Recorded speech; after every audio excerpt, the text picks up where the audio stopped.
Welcome. In this video, I'll show you how to change the Telegram Stories notification sound using the latest updated settings. If your current notification sound feels boring or too loud, you can easily switch it to something that fits your style. Let's get started. First, open the Telegram app on your device. Once you're on the main screen, tap the menu icon. This could be the 3 lines in the top corner or your profile icon, depending on your version of Telegram. Next, go to Settings.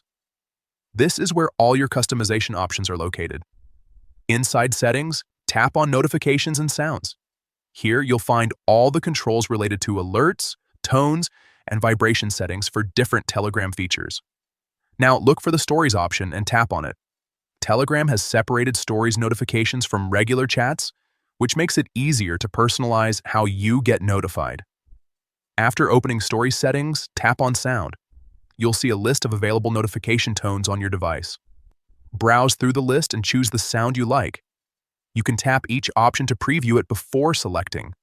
So take a moment to find the one that works best for you. Once you select your preferred sound, it will automatically be saved.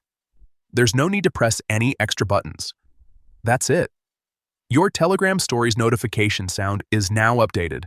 This small change can make a big difference, especially if you want to instantly recognize when someone posts a new story. If this helped you, make sure to check out more Telegram tips and tricks to customize your app even further.